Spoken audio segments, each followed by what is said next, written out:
Right, okay. Going live now. Well, hello everyone. Before we move into the official welcome, and I wish to remind everyone that we are live on Twitter as well, and you can follow us and the conversation via the hashtag GameChangers. And once the panel discussion commences, we encourage you to add your thoughts and questions via the Zoom Q&A button. Before we commence today's live gathering, we start with an acknowledgement of country written in collaboration with the School for Tomorrow's partner, Leanne Wilson, a proud Binjara and Karakara Indigenous woman who also acknowledges her South Sea Islander lineage. A School for Tomorrow acknowledges the First Nations and custodians of country throughout Australia and internationally, and their continuing connection to land, waters and community. We pay our respects to elders past, present and emerging, and to stolen generation survivors. We recognise the intergenerational trauma that remains and our pledge to build a world that can heal through our unwavering commitment to truth-telling through the power of story and education. A School for Tomorrow stands in solidarity with our Indigenous brothers and sisters and works for justice and true reconciliation. Welcome to the Game Changers, a global gathering live event. We are your hosts, Associate Professor of Education Enterprise, Philip Cummins, and prominent educational thought leader, Adriano Di Prado. Joining us today, Phil, for this wonderful global gathering are four dynamic educators that Phil and I have had the great privilege of interviewing for the Game Changers podcast series throughout 2020. Yes, an absolutely delectable treat in store for everyone today. First up, we wish to welcome on the panel from our new favourite travel destination bubble, New Zealand, the founder and CEO of the Learner First, the super cool Jojo McEachern. Next, we wish to welcome all the way from Canada, the innovation and evangelist, a strategist on the future of education, and our favourite Dwayne Matthews. And closer to home, next we welcome freshly minted primary school principal and the warrior queen of educational Twitter, the awesome Zena Challenge. And finally, we wish to welcome everyone's favourite pillar of education, Professor of Education at the Gonski Institute and Global Educational Thought Leader, Pasi Sahlberg. So let's go. Let's get into this global gathering discussion around our Series 6 theme, A New Story, creating a human-centred, technologically enriched, people and place and planet conscious and intentionally purposeful learning ecosystem. So let's do this thing. Let's cook up a treat. Let's talk about the hope of what a new story brings. Adriano. Well, thank you very much, Phil. What I'll do now is just frame the kind of global gathering we're about to commence before we hit up with the very first question to Jojo. As we all are very aware that the world is currently in the grips of a pandemic that has forced us to kind of reimagine how we live, how we learn, how we lead, and of course, how we work. COVID-19, alongside megatrends like swift technology advancements, demographic shifts, rapid urbanization, shifts in global and economic power, resource scarcity, and climate change are reshaping society at an unprecedented pace and scale. And education needs to respond to this new world environment. During COVID-19, we have witnessed entire school systems across the globe rethink conventional learning models and rapidly build, test, and pilot new structures to accommodate a completely different reality.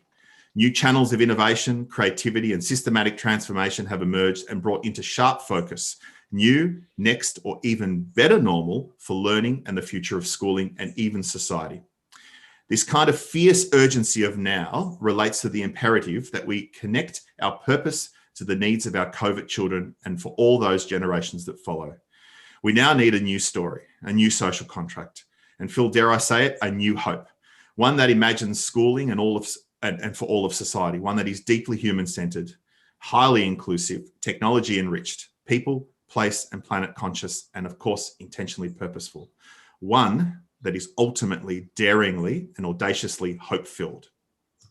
Thank you, Adriano, for framing the provocation for today. Not bad for an art teacher, really. The first question we have today is directed to Jojo. We know for learning communities around the world that the last 12 to 15 months has been quite an extraordinary experience, and that part of what we've experienced is the way in which people have been able to do things that they didn't imagine that they could do previously. And yet at the same time, while they've been making progress, there's been unprecedented strain on communities and on well-being and on people's health and connectedness. So we know that a positive sense of belonging and individual wellness supports a base for rich learning growth and achievement.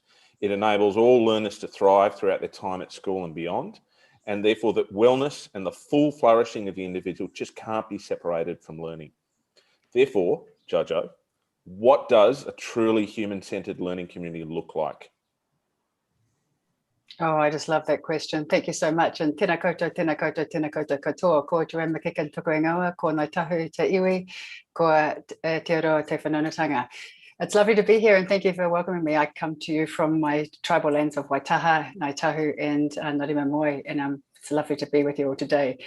What does a truly human-centered education system look like, or a truly human-centered community look like? One where everybody remembers who they are, where they know who they are, how they fit into their community, their land, their people, their whenua, their being, and then they know how to contribute back to humanity and the land.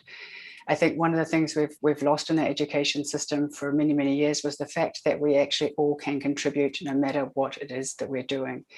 And for a long time, we were dominated by a certain way of being, a certain way of living, and that we had to all learn a similar sort of educational outcome.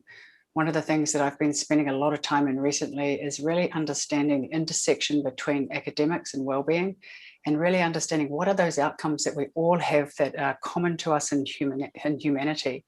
And that's really around, firstly, self-understanding, knowing who you are, how you fit into the world, and how you can contribute to humanity. And you can't have a community unless you know that yourself.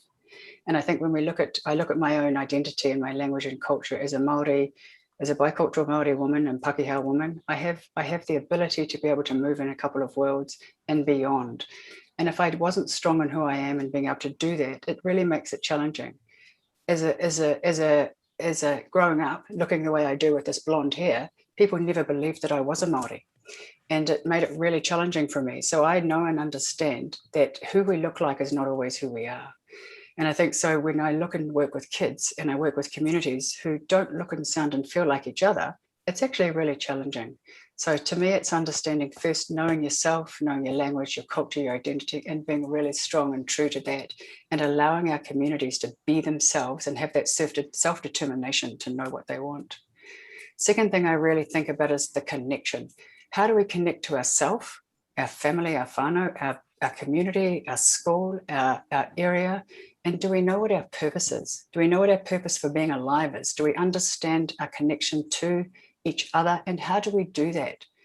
You know, I often hear about people sort of, that joke about if you go to Harvard, you're going to be fine because you've got the connections across the world and people open doors for you.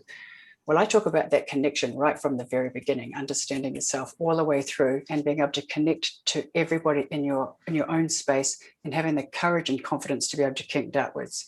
If we have an education system that teaches us how to do that, then we have the ability and the confidence and the courage to be able to do that.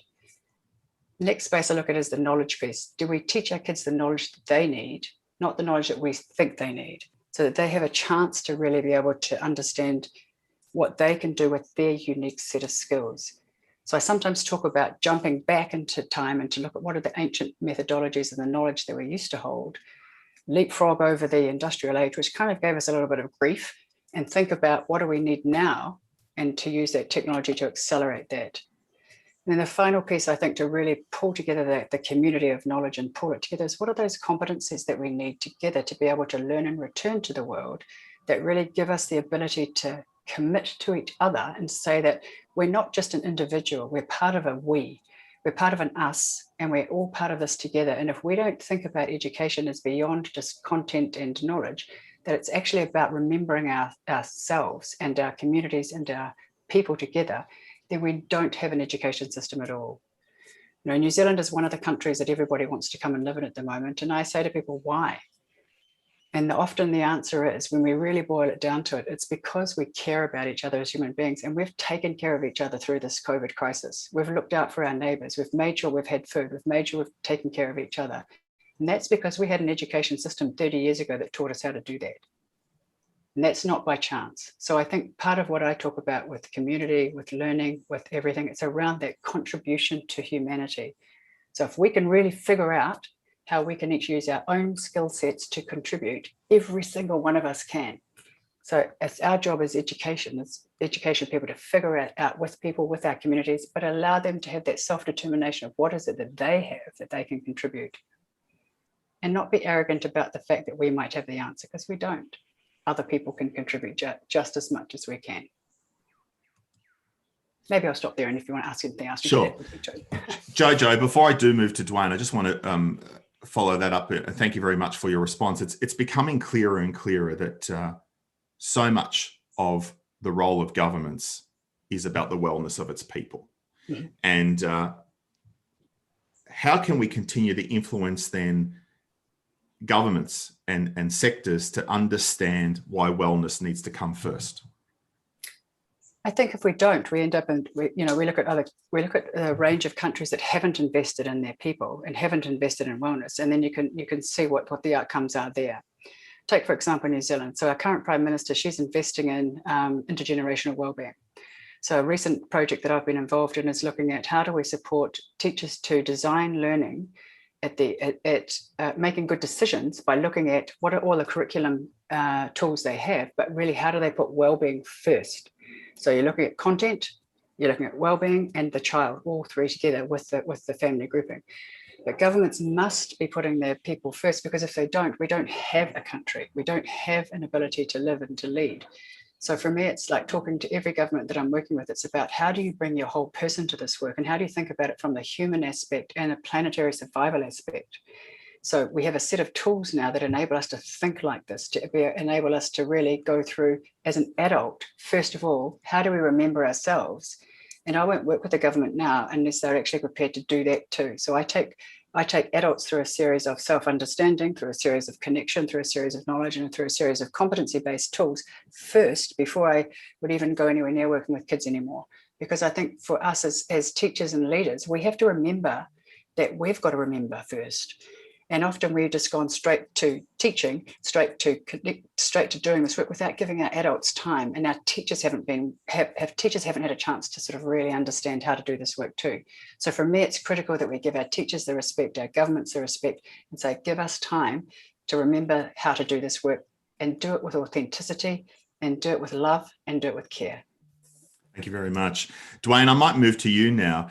Over the past 14 months, we've heard many, many stories from educators who may have spent much of the previous decades resisting the embedding of technology in learning. But they have recognised that technology, well used and in context, is a powerful tool to connect them with their purpose, with people, and of course, scale individual learning for students. What does a technology-enriched learning community actually look like? Thanks a lot, Adriano. And I wanted to say, Jojo, that was a great answer. I was so taken by a lot of what you said. Thank you very much for sharing. In terms of technology, technology has always been a part of school. School has always been about technology. Once we took school to scale, it was about technology. So somewhere around 600 years ago, we had this really cool technology called a printed book. And at the time, there were many scientists that were very, very concerned about the use of this technology in schools, about the ability to stop kids from being able to concentrate, to focus. In the 16th century, we have a number of Swiss scientists that talk about this all the time at length. And so we took this printed book, this technology, and we formulated an entire strategy around it, and we scaled it. And we believe so much in this technology that we took our small children and we forced them to go into buildings for 6 hours, 192 days with strangers over a long period of time, maybe 25 years or so, to learn and master this particular technology. So here we are today with a number of converging technologies that each have that kind of paradigm shifting capability. And so now we're at a point where we're starting to think, okay, well, what do we do with these particular types of technologies? And how do we take these types of technologies to advance what it is that we would like to do in terms of creating the type of environment? So to me, I think technology is not about the technology itself. It's about the job to be done. What is it that we're trying to do? Digital technology, it's a hammer, it's a screwdriver, it's a toolbox. And we take that toolbox to build a house. So what does the house look like? What kind of house would we like to build? And if you think about the analogy of a house, think about, for example, once upon a time, houses didn't have dining rooms. Or once upon a time, the kitchens were enclosed and there was no flow between kitchen, living room, and breakfast counter. And the change in the form allows for a change in function. Mhm. So here in Toronto, there's a lot of houses that are built that are very open because mom and dad are in the kitchen and they would like to see kids doing homework and they would like to see them in front of the TV and playing and doing whatever. And they want everybody in the same room together. Well, that's quite new. And that allows for a different function in terms of how families can get together. So I think what we have to think about is what are the functions that we would like going forward globally? And then we start thinking about what is the form? And then we start thinking about how do we orchestrate the technology to get us to that end. But it shouldn't be technology first, which is what a lot of people go for. They think about how do I substitute technology based on what I have. So, I'm going from paper to Google Docs, but it really should be about what are we trying to do? And then once we figure out about what we're trying to do, then we can move towards that. And then we go pick up our hammers and our screwdrivers and decide what kind of house we're going to build. Dwayne, that's I love that analogy of building the house. It's a house is a home, and it promotes a sense of belonging. If we were to talk to your fellow Canadian, Michael Fullen, who probably along with Parsi influences me more in my thinking about education than anybody else, he would talk about the importance of members of that home having the intrinsic motivation to move forward together, to find what the changes are in society and then how education might respond to that. We've been playing with technology now for 30, 40 years in education. And we can talk about the disposition towards curiosity. We can talk about an inclination towards growth. We can talk about unlocking what's inside people.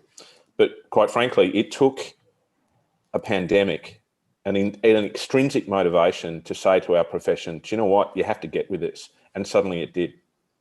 How are we going to have to keep relying on extrinsic motivators to keep moving people forward in this direction? Or do you think there's an intrinsic motivation that we can unlock? I think that frameworks sort of fool people into believing that they're making a lot of decisions consciously. You typically, if you're in a particular space, there's a finite amount of things that you can do.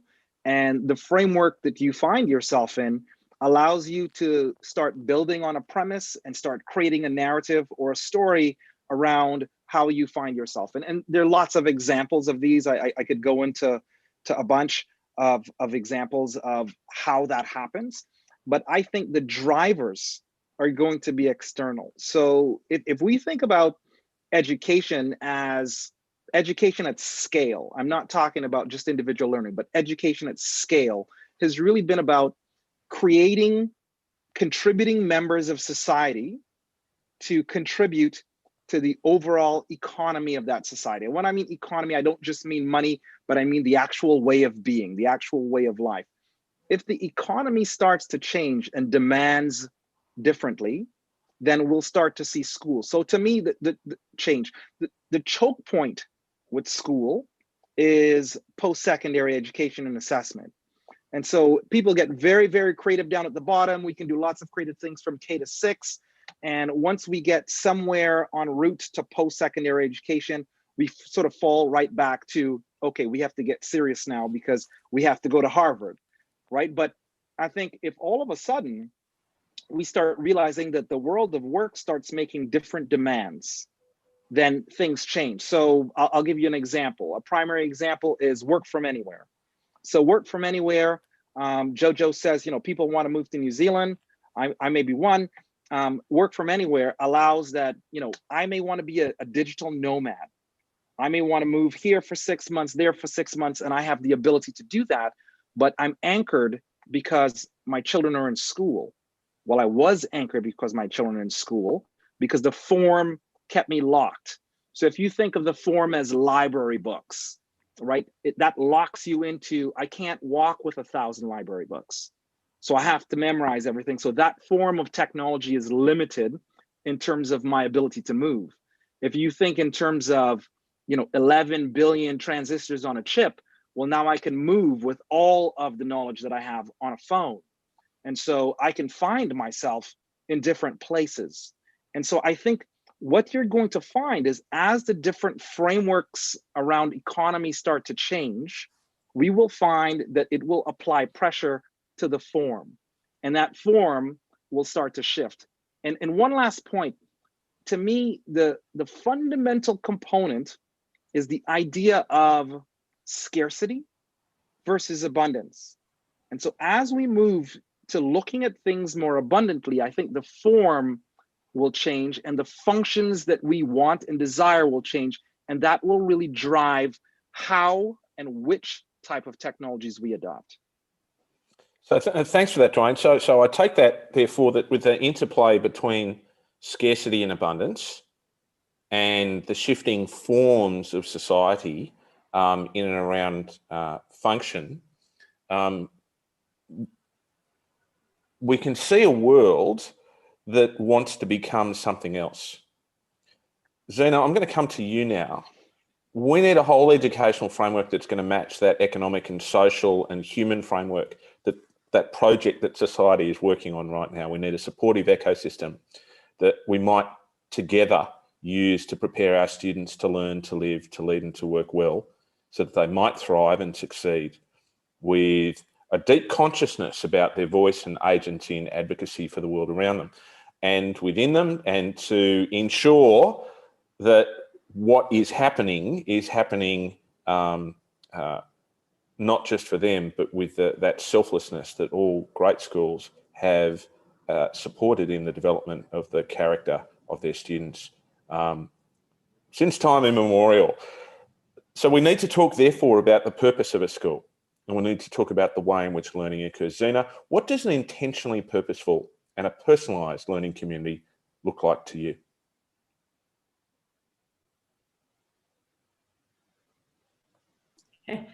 I'm that one person that had myself on mute.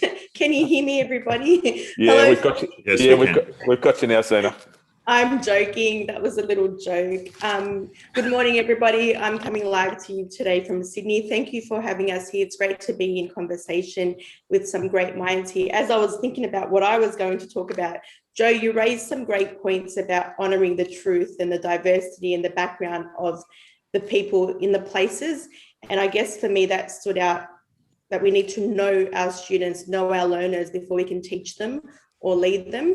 And I think, Dwayne, you led from that in talking about form and function and creating those spaces that are relevant and purposeful for those learners and their bespoke cultural experiences and diversities. And I guess for me, being a newly minted principal and having extensive experience in primary schools and high schools and university, I think for me, schools need to be places that are starting to mirror the real world. And I say the word the real world because I know schools are real places, but are they actually serving the purpose that we want our students to thrive and live in? Are we creating situations where students are learning to have the skills to be inclusive, cohesive, productive members of society? When we talk about intention and purpose, I think beyond school walls, like I know schools are buildings, but they're essentially communities of people who had a lot of culture, a lot of diversity, a lot of experiences.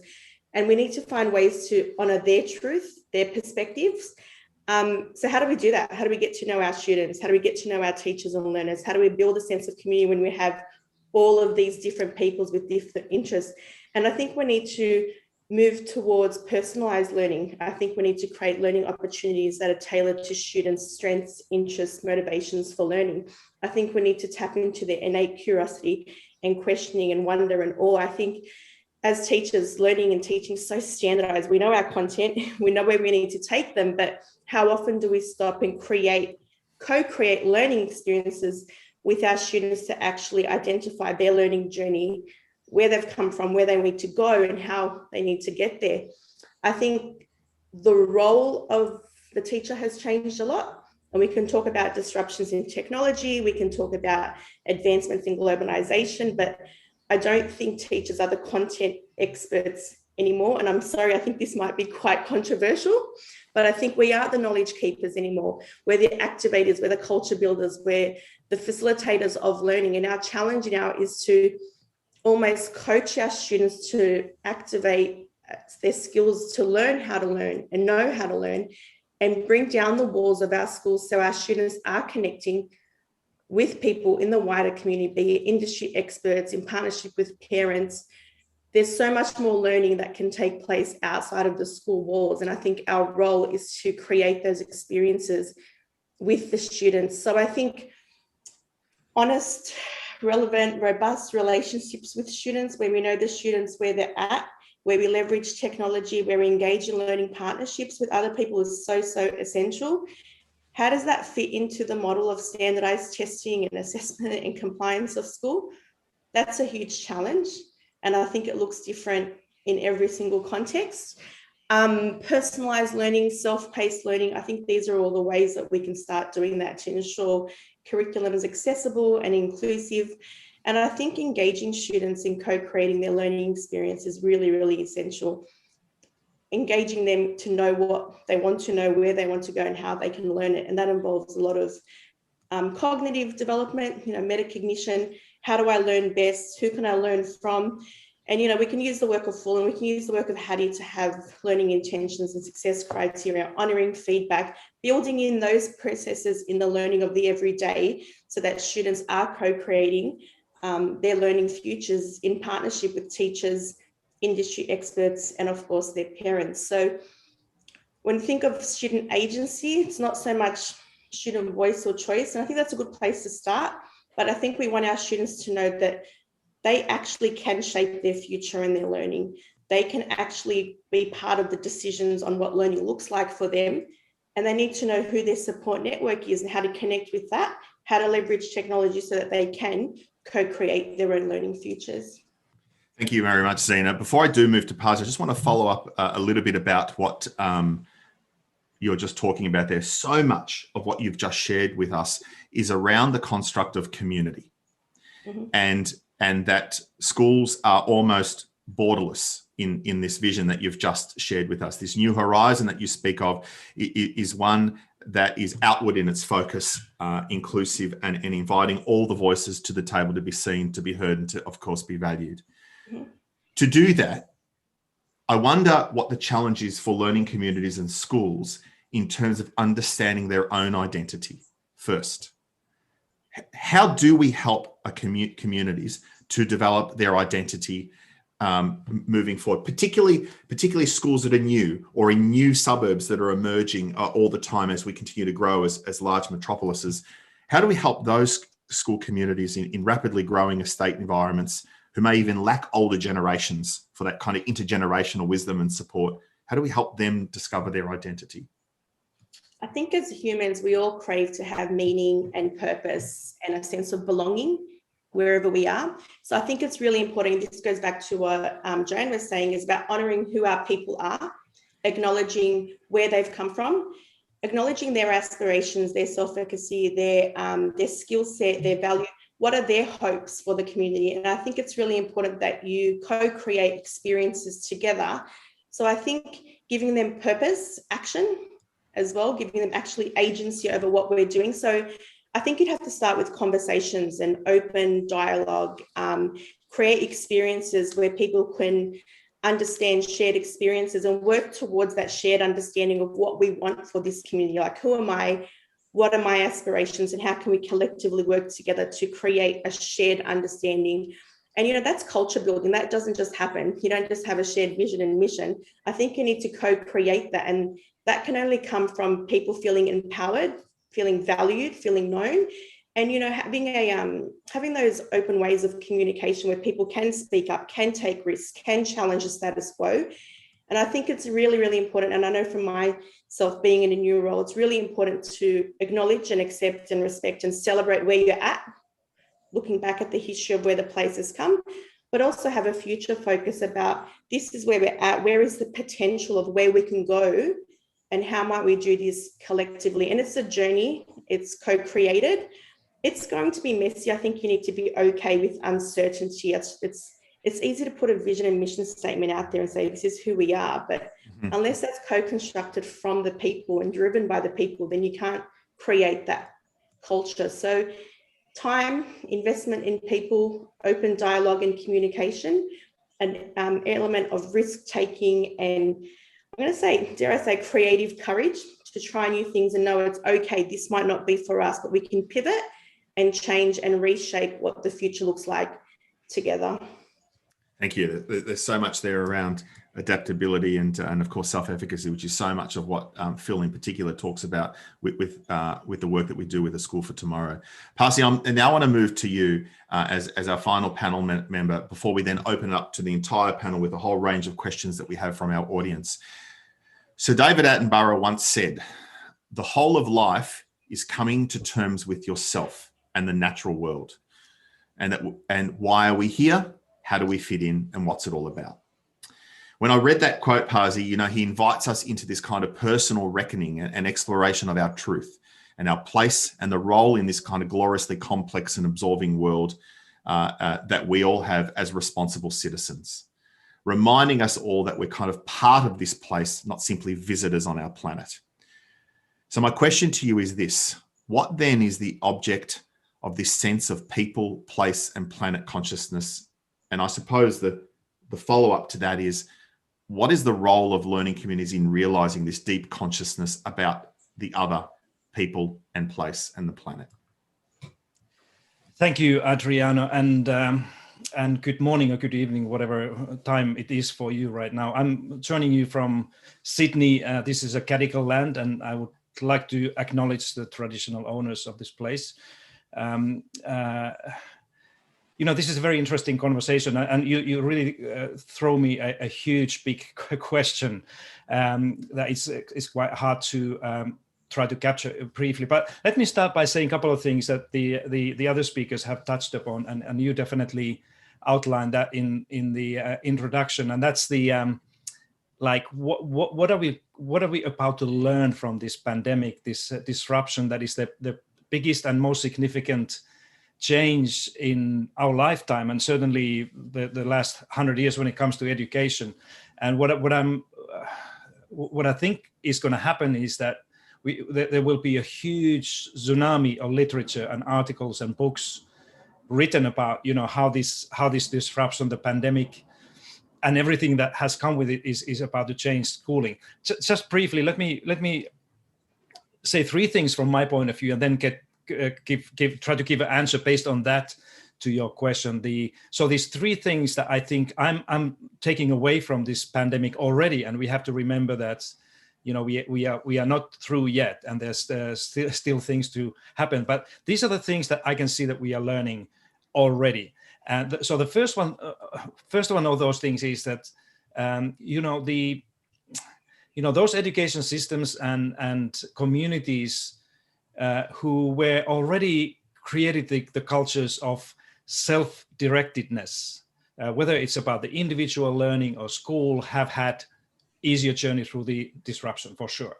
There has been much less concerns about these famous learning losses in those places. Like, I think about Finland now and some other places. There have been much more sustainable learning that is geniusly led by learners and their own interests and their motivation.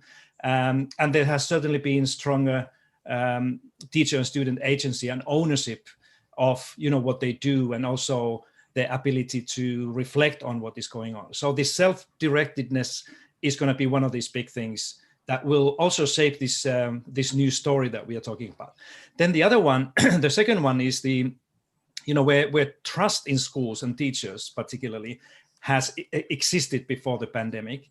Responses to this disruption have been and continue to be more creative and probably also more successful. Collaboration that comes from this social capital that is directly linked to this trust has been the key driver of this new adaptation and transformation in many places. Problem solving in those places is often trusted to those who are closest to the daily practice, namely teachers and school principals. And this again has led to more inclusive and more creative solutions. And then thirdly, the systems with more flexible structures as a whole system, or the kind of a subsystems within the places like schools, for example, are better and faster in adapting to this new reality. This is for sure. For example, they have less reliance on standardized testing and examinations than the other systems, so that they can focus more on real life, more meaningful learning. There has been where the emphasis has been on well-being and health. We already heard about that. Focus has been more on common good as a school, that the school is more than a place to teach and learn things. It's also this well-being thing that you mentioned. And finally, and probably most importantly here, I think that we are beginning to see where the more systematic recognition of what I call non-formal or informal learning have been in place, that both schools and students have benefited from that. And this non-formal learning that we hear much less here in Australia and in many other places can be one of those key things. So let me come to your question now. So I think it's critically important to first think about what is the old story when we are creating this new story that is so important. The old story, and what is the driving question in this old story thing. So, in this old paradigm, or something that we are about to leave behind, we were asking questions like, how are we going when it comes to schools? What do we know and are able to do as a kind of a base on going to the school? Or how do we improve what we do? Now, these new mega trends that you mentioned, Adriano, the earlier climate change and, growing inequalities and digital technologies that Wayne was speaking about, and now this pandemic have led us to these new story questions. And I think that in the conversations like what we are having here is critically important to think about what these key questions are. And for me, just like Andy Hargreaves and Michael Fullan and others have been talking about these things, these new questions are, who are we? It's not just, what do we know or what can do, who are we? And secondly, what will become of us? This is a critically important question, particularly now, that what is the thing that we are heading towards? And then finally, and ultimately, who decides? Who is in charge of these things that we are having and doing in the schools or in general? So this new story requires asking more often these questions and design these learning systems so that people will be helped to realize what are the answers to these questions. And only then we can come to this kind of a more universal question of, how should we think about the planet? I think, finally, that the intentionally purposeful learning ecosystem, like what we are talking about here, that is a critically important topic. It has to be much more holistic in terms of what is learned and how that is learned than when compared to this current, much more mechanistic or deterministic learning culture is. So, one thing that we can kind of forecast in the future is a shift to more whole child or whole person approach, if you wish, in education. And that itself would expand the focus of learning from measurable content, those things that we are teaching in the schools, and sometimes including skills, to a real world issues and phenomena. And that, I think, is the key condition for better understanding of the state of our planet and what do we need to do to save that. And I think, if there's one thing that we are learning from young people now, if you look at the the marches when kids and often the teachers go and show what they think. They are reminding us that there is no planet B, that there's only this one planet, but we can only learn to understand this with a more holistic approach to the teaching and learning.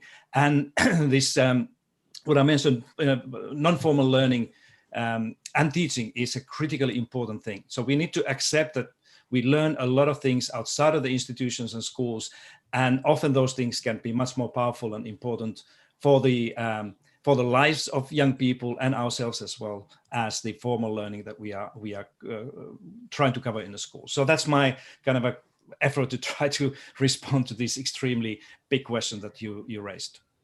Well, bravo, Pasi. It's wonderful hearing you talk about that sort of very much purpose-driven and important and serious mission for education. And at this time, it's easy for us to get to be drawn over to that. And you talk about the important questions. we ask those sort of purpose-driven questions too, about who are we and where do we fit in and how can we best serve others and whose are we. And it's part of the whole child though is having fun.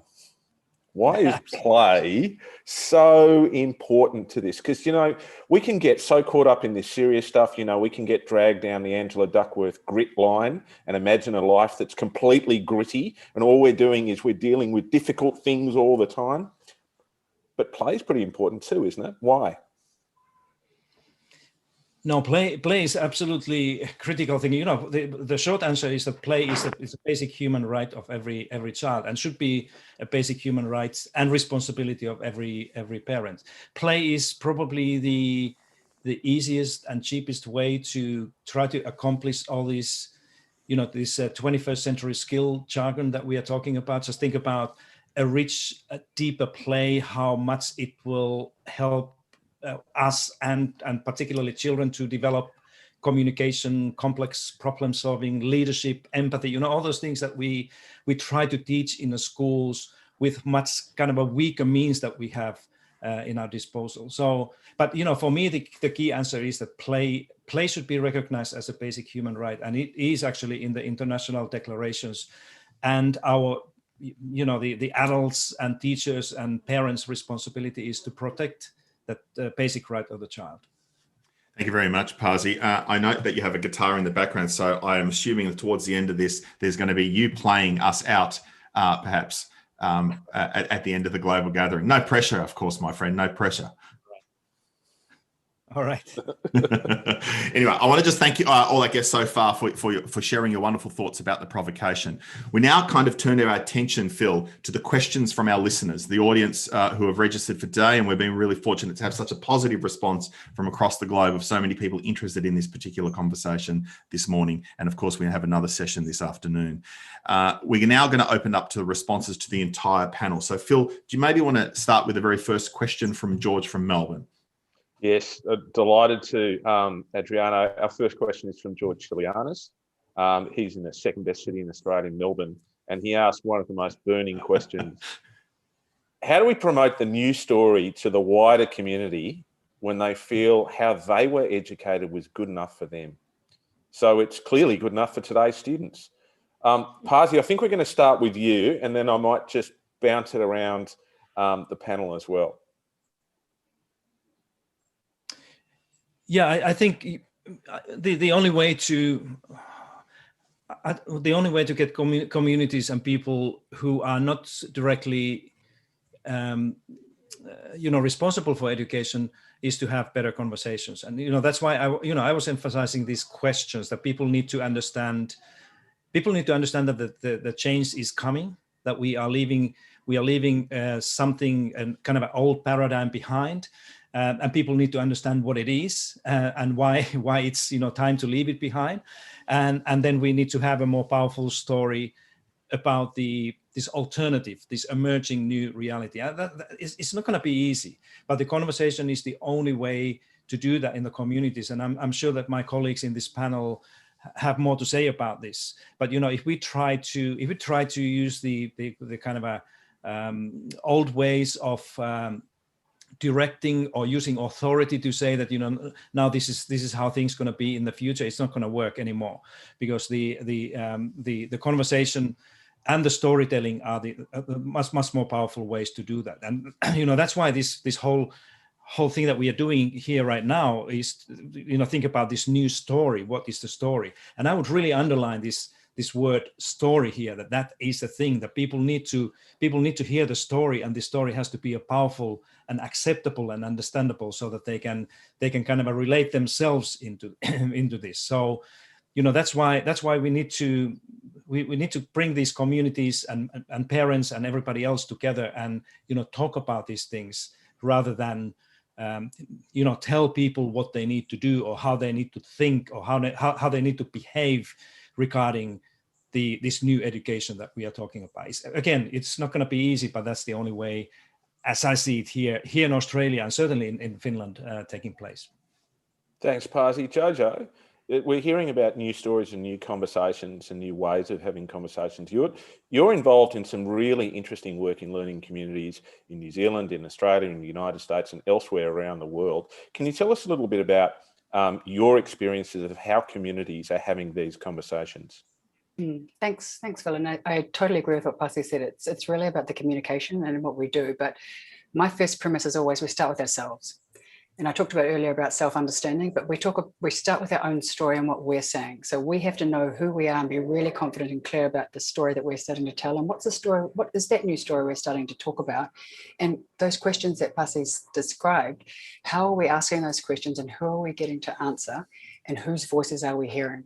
So the work that I do, I really encourage people to set up teams and opportunities of people to speak, and they're regular. They're not just one-off. So if I work with a system, we meet every couple of weeks, and we do it for 1 year to 2 years to 3 years. And on those teams, we have people who are from the community, and they're the voices that we don't have traditionally not heard. And we're talking through processes to try and figure out, first of all, who are we? Starting with ourselves, understanding who is our community, who's in our community. And we start with the premise that we're not fixing schools, that we're actually moving out of, it's kind of like as Zena said, we're not staying in our school and trying to fix that. We're going out into our community and looking like, what could we do together to actually look at how we can create that new story together. Then I think about pinpointing our purpose. What's the point of what we're doing in education, and getting that common language across everybody to understand, what are we trying to do? What's the point of us working together, and who are we doing this for, and what are we doing it? What's the resources? What are we trying to achieve? And I think the more we talk about this, the better it is. And we try every single avenue, and we're relentless until we gather all of the voices and we're hearing all of the stories. And this is our job now. It's not just teaching content or ugly content or yucky content. It's actually, our job is to actually communicate the reasons why we're needing to change the system. Then I think about, what are the outcomes that you want, and help get buy-in for that, like create that together, co-create that, get an agentic classroom, get the kids giving their voice, and letting them decide. Because as I said earlier, communities can self-determine what they actually want. And when they have that decision-making process and they decide what they want, and we help them to remember what they want, then they create what outcomes they're looking for. Then we help process a way to do that. But we have to be doing it together and with our whole heart and soul. And then I think about, figure out where you currently are. So where are you on that journey? So if you're halfway through the journey, you're all the way there, you're kind of right at the beginning. So I call it plotting your position, like thinking about, where are you currently right now? So that there's no mystery to it. This isn't sort of like hard work when you're trying to figure this out. It's like, where are you currently on your journey?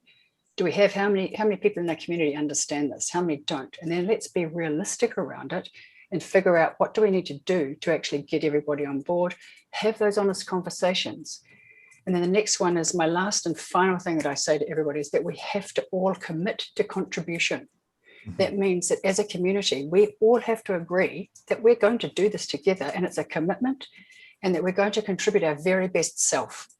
So often when governments or states or systems ask me to work with them, I ask, are you as a leader going to commit to being here just as much as I am? Are you as a team going to commit to being here just as much as I am? Because if I'm going to put my heart and soul into this, I want everybody together to do this with us, so that we're doing it together, and it's a commitment to contribution to getting a better outcome for our kids, our community, our space, and our world. And I think that we have to shift from it being a clinical, this is a systematic process, to actually a heartfelt, moving from that collective cognition where we've just been using our minds to create the future to a collective consciousness where it becomes a heart and soul movement, where we're really becoming part of a system of humans who are really consciously working together to make that change. And I talk like that to anybody, whether you're a community member, whether you're a prime minister, whether you're a university lecturer, whether you're a shopkeeper, whatever you are, we do this together. We are all contributing to making a difference, and that we have no choice around this because we haven't got time to waste. That's brilliant, Jojo. Dwayne, you often talk about preparing people for schools for 2030 rather than 2019. Can you talk to us a little bit about the trajectory of this conversation and helping people to think in terms of the future rather than the past?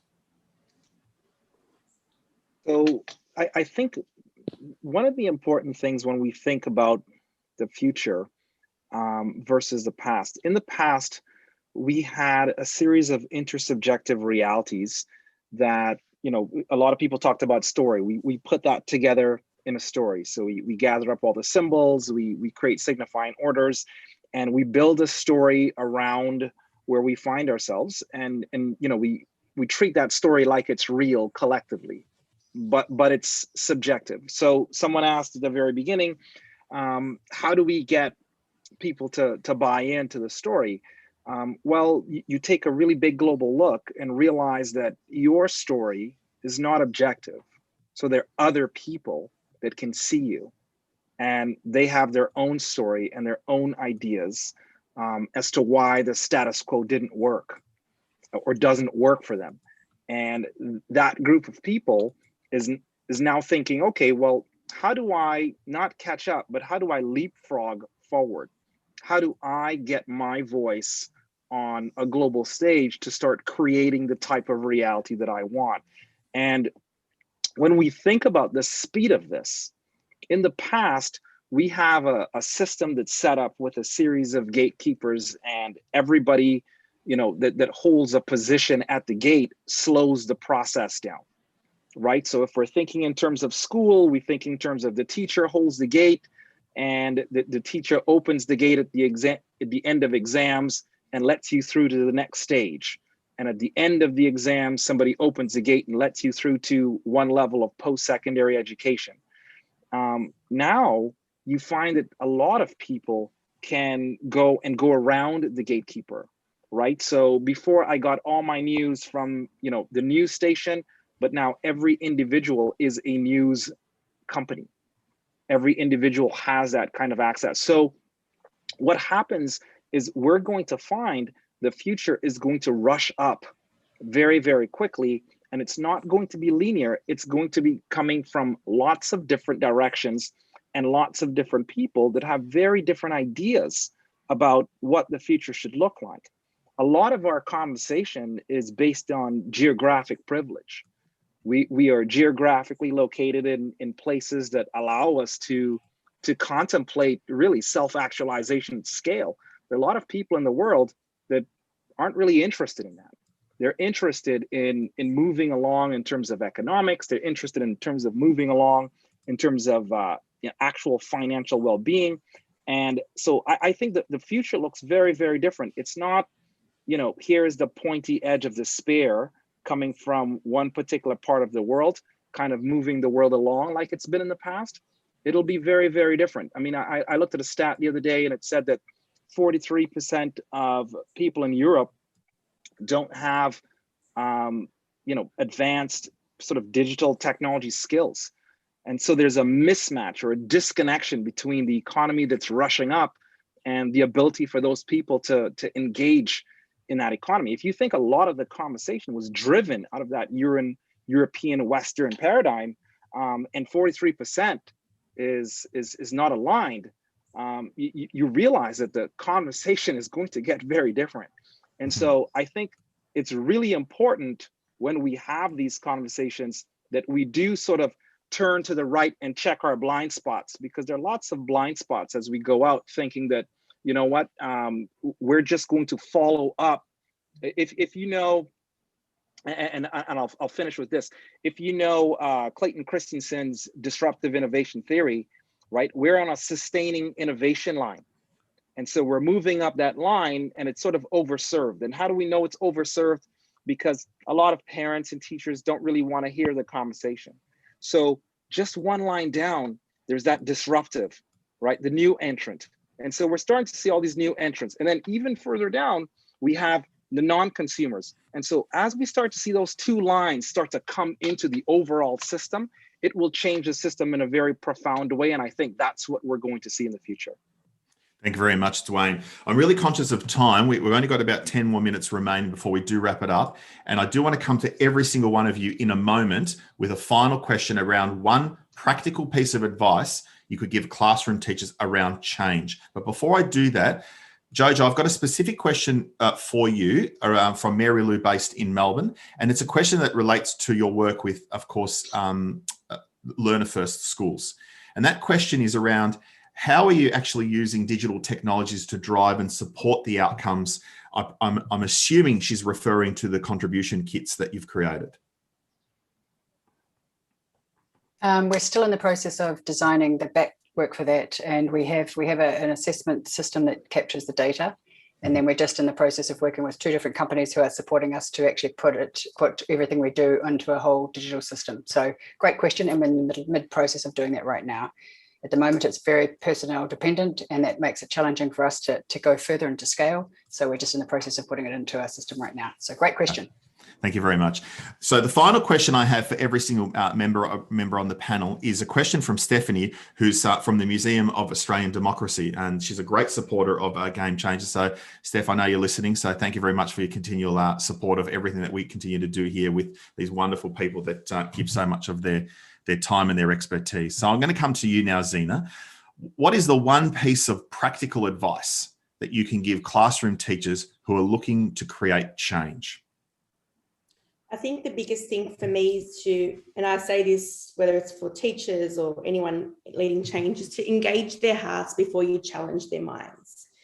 I think you can't ask people to buy into your story or vision without actually knowing who they are, where they come from, what their hopes are, what their aspirations. I think you need to make meaningful connections with them. We talked before about buying into a story. I don't think we can create this story on our own anymore. We need to co-create it together with people. And rather than show the story or tell the story, people need to be active agents in co-creating that story. Once they see the role that they play and that interdependence we have on each other to lead the change because we are the change, then that's how we move forward. So I guess it's a bit cliche, but be the change you want to see, be that person that you needed when you were growing up, and definitely get to know your people before you take them forward. I think the biggest thing is that change isn't a destination. You're never going to get there. There is no there. It's an ongoing, engaging journey, and that we do it together. You're not leading change on your own. It's a collective, it's a human experience. So make sure that you remember that people are at the heart of change, and to engage their hearts before you challenge their minds. Yeah, I love that notion, that we are so much better together, Zena. It's something that I know that you've been a huge advocate for, particularly with your work around Aussie Ed and Women Ed, in that Twitterverse platform, and leveraging the support and the voice of, your classroom practitioner and in empowering him in that way. Pasi, what are your thoughts? What are your thoughts around one practical bit of advice for classroom teachers who are desperately looking to create change in their learning communities? Yeah, well, mine definitely is the same as Zena said before, that, if you want to change something significant, don't try to do that by yourself. Find somebody. When I was a young teacher, I tried to do that a couple of times, and I don't recommend it to anyone to do it again. So you need to have somebody who will help you, or not necessarily do the same things, but somebody who will stand by your side. And only then you are also able to probably expect more leadership support from your principal or whoever is the head of the units of school that you're doing. So that's critically important. The other one that I've learned so well from a good friend of mine, Tony Wagner from Boston, is to always ask this question: that what is the problem that I try to change? So why I'm doing this? And it's often, I've been running a lot of workshops and staff development days asking this question. It's kind of amazing how differently people answer even within the same school about, what they try, why they try to do something. So make sure that you understand what is the problem that you try to solve or improve, and then find somebody or some other people to work with you, and you will be definitely more successful.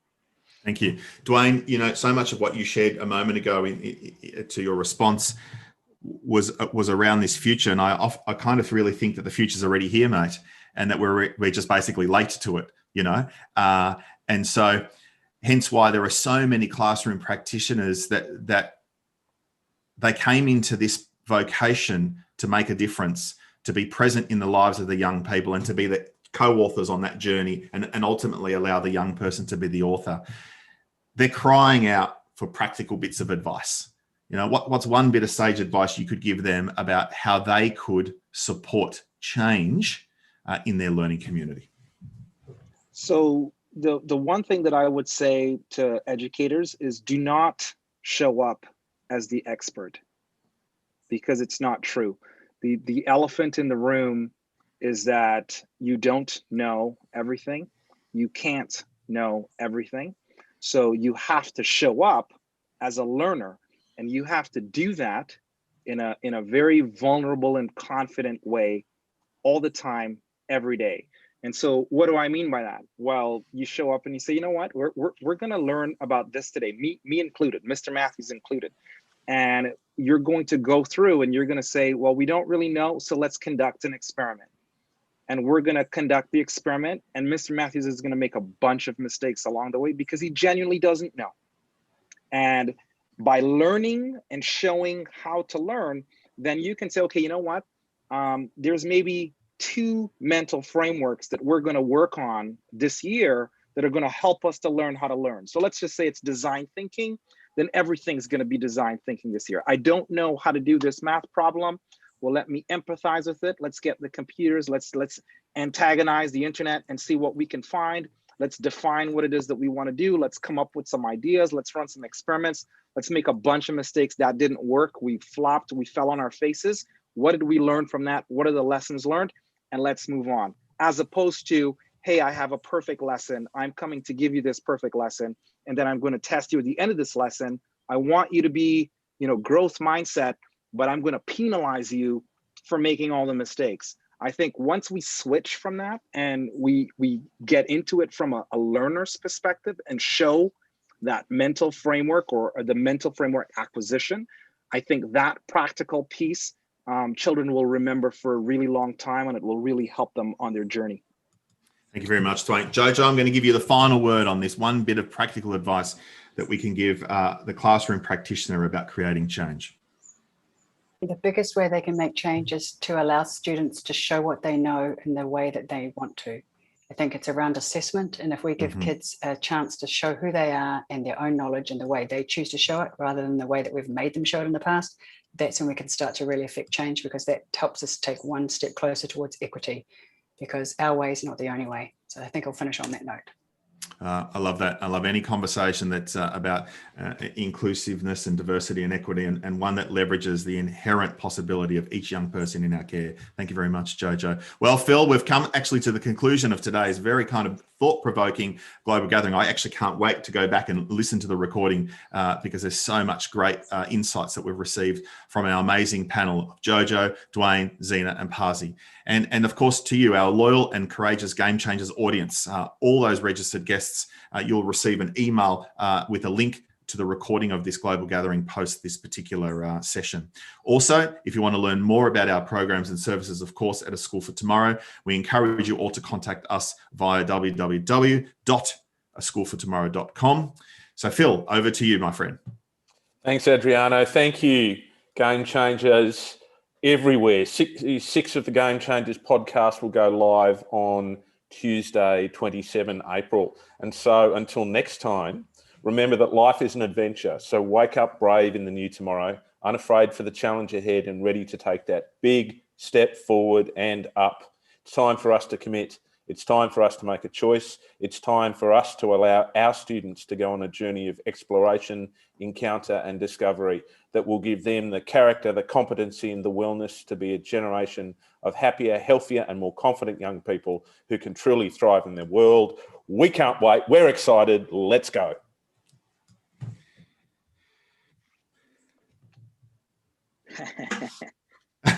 Good on you, Pasi. This next one will be we will record with Andy Hargreaves a song to